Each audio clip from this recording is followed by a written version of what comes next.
Bonjour à tous, ceci est la deuxième vidéo sur une série de 3 que je consacre à la dépersonnalisation.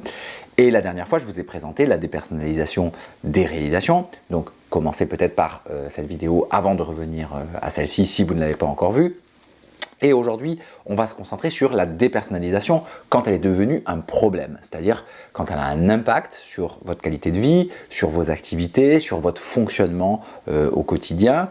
Et dans ces cas-là, on va voir que, exactement comme pour l'anxiété, la dépersonnalisation est un symptôme qu'on va rencontrer dans plusieurs troubles différents et en fonction des cas, l'intervention ne sera pas forcément la même du tout d'ailleurs et je vous dirai donc ce qu'il faut faire à chaque fois. Alors on voit ça tout de suite.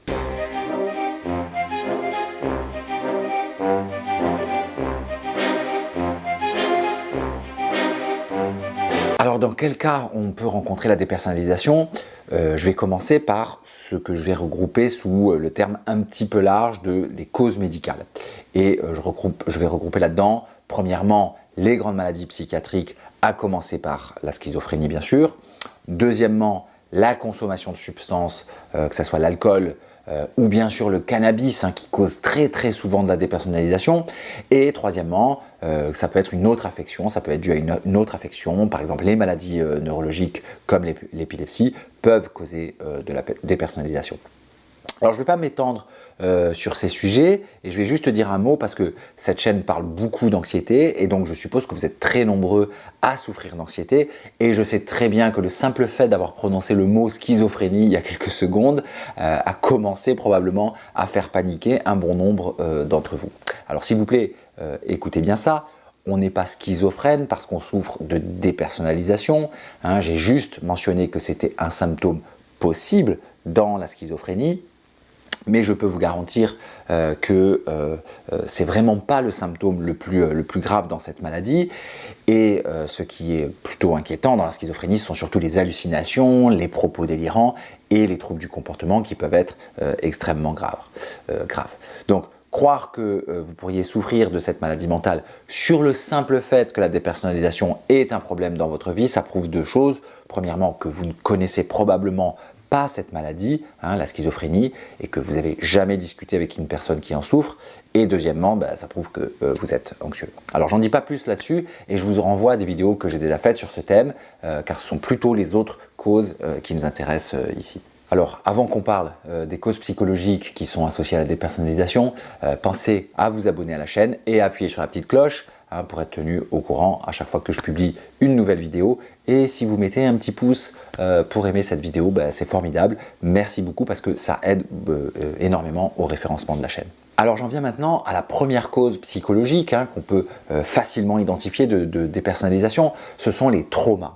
Alors peut-être vous savez que la dépersonnalisation, c'est un symptôme qu'on appelle dissociatif. La dissociation, c'est très complexe à définir, mais disons pour faire simple que ça peut renvoyer à un symptôme ou à une structure, c'est-à-dire une organisation psychologique. C'est le cas dans les troubles dissociatifs. Alors je vous donne un exemple parmi d'autres de symptômes dissociatifs que j'ai entendu très fréquemment. Une personne par exemple qui va raconter que pendant un viol, c'est comme si elle était sortie de son corps et qu'elle voyait la scène de l'extérieur. Donc on va parler dans ce cas-là de dissociation péritraumatique, donc autour du trauma, ça se passe pendant l'expérience traumatique et c'est une réaction de protection du psychisme dans une situation d'impuissance. Je me dépersonnalise et comme ça je peux me déconnecter de moi-même et de la souffrance que je vis qui est beaucoup trop forte. Donc vous comprenez que dans ces cas-là, la dépersonnalisation c'est une conséquence du ou des souvenirs traumatiques qui la causent. Et le but de la thérapie, ça va être de pouvoir soigner, d'aider les personnes à soigner leur trauma. Donc ce type de dépersonnalisation n'appartient pas au champ des troubles anxieux, même si bien sûr ça peut provoquer de l'anxiété. Et donc on va traiter ça avec des thérapies qui sont orientées sur les traumas comme le MDR, le brain spotting, l'IFS, l'intégration du cycle de vie. Bon, il y a beaucoup de thérapies qui ont une orientation trauma. Le deuxième trouble psychologique maintenant qui peut causer de la dépersonnalisation, c'est lui un trouble anxieux. Et donc là, on est dans un tout autre champ que le précédent, que le champ traumatique, et c'est le trouble panique. Alors j'en ai beaucoup parlé sur ma chaîne, hein, vous savez d'ailleurs peut-être que j'ai un programme de traitement en ligne du trouble panique, hein, qui a beaucoup de succès là depuis 3 ans que je l'ai mis en ligne.